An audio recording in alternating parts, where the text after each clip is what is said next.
মিঠা মিঠা হাঁহি এক হাতে মোহন বাণী এক হাতে ৰাধা বৃন্দাবনতে চোৱা প্ৰভুৰ কিনো লীলা বৃন্দাবনতে চোৱা প্ৰভুৰ কিনো লীলা কৃষ্ণ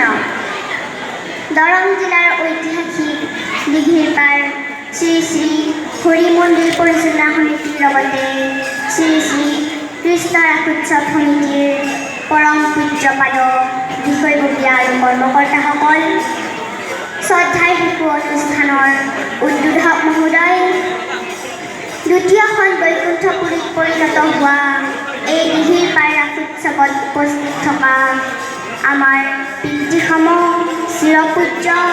ভকত বৈষ্ণৱসকল আই মাতৃসকল লগতে মোৰ সেৱাৰ ধৰি সমূহ ধৰ্মপ্ৰাণ ৰাইজ পোনপ্ৰথমে মই আপোনাসৱৰ চৰণত ভক্তি ভৰা সেৱা জনাইছোঁ আৰু ঐতিহাসিক দিঘিৰ পাৰ শ্ৰী শ্ৰী কৃষ্ণ ৰাসোৎসৱৰ এটা বৃহৎ অনুষ্ঠানৰ অংশ হ'বলৈ পাই মই নিজকে ধন্য মানিছোঁ সেই সুধীবৃন্দ আগতে মই দুই এখন শিশুৰ অনুষ্ঠানত অংশগ্ৰহণ কৰিছোঁ যদিও এনেকুৱা কোনো ধৰ্মীয় অনুষ্ঠানত অংশগ্ৰহণ কৰা নাই তথাপি মোৰ শূন্য জ্ঞানেৰে মাত্ৰ দুআষাৰ ক'বলৈ চেষ্টা কৰিছোঁ সেয়েহে আগতীয়াকৈ ভুল ত্ৰুটি মাৰ্জনা বিচাৰিছোঁ আচলতে ৰাস বুলি ক'লে আমি শিশুসকলে বৰ আনন্দ পাওঁ ৰাসৰ বাবে আমি বহুদিন আগৰে পৰাই বৰ আগ্ৰহেৰে অপেক্ষা কৰি থাকোঁ প্ৰভু ভগৱন্তই বিভিন্ন ৰূপ ধৰি অসুৰসকলক বধ কৰিছিল আৰু সমাজত শান্তি স্থাপন কৰিছিল তাকেই আমি ৰাসৰ জৰিয়তে দেখিবলৈ পাইছোঁ মহাপুৰুষ দুজনায়ো ৰাসৰ জৰিয়তে আমাক দেখুৱাব বিচাৰিছিল যেনেদৰে ৰাসত ভগৱান শ্ৰীকৃষ্ণই বিভিন্ন ৰূপ ধৰি অসুৰসকলক বধ কৰিছিল ঠিক তেনেদৰে আমিও আমাৰ মনত থকা আমাৰ সমাজত থকা অন্যায় অত্যাচাৰ ৰূপী অসুৰসকলক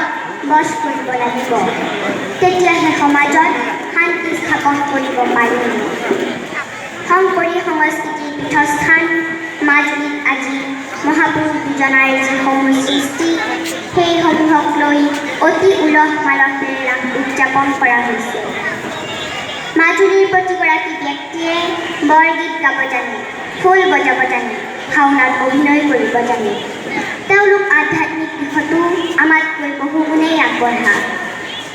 আজি মাজুলীৰ ৰাস অধ্যয়নৰ বিষয় হ'বলৈ আগবাঢ়িছে বহুতো দেশী বিদেশী ছাত্ৰ ছাত্ৰীসকলে মাজুলীৰ সত্ৰীয়া সংস্কৃতিক লৈ মাজুলীৰ ৰাসক লৈ গৱেষণা কৰিবলৈ লৈছে আৰু সেয়া আমাৰ বাবে সমগ্ৰ অসমবাসীৰ বাবে অতি গৌৰৱৰ কথা সেয়েহে আমি আশা কৰিম যে মাজুলীৰ দৰে অসমৰ প্ৰতিখন ঠাইত ৰাস বিশ্ব দৰবাৰত প্ৰতিষ্ঠিত হওক সেই সুধীবৃন্দ মোৰ ভক্তিমূলক ভাষণ দিয়াৰ অভ্যাস একেবাৰে নাই সেয়েহে আৰু বেছিকৈ কৈ আপোনালোকক আমনি দিব বিচৰা নাই শেষত 9 দিনীয়াকৈ অনুষ্ঠিত হোৱা শ্ৰী শ্ৰী কৃষ্ণ ৰাসোৎসৱৰ বাকী থকা সকলোখিনি অনুষ্ঠান অতি সুন্দৰভাৱে অনুষ্ঠিত হওক তাকেই আশা কৰি আপোনালোক সকলোটিকে পুনৰবাৰ ভক্তি কৰা সেৱা জনাই প্ৰভু ভগৱন্তক শতকোটি প্ৰণাম জনাই এটি ভক্তিমূলক গীতৰ কলিৰে মই মোৰ চমু বক্তব্যৰ সামৰণি মাৰিব খুজিছোঁ জয় জয়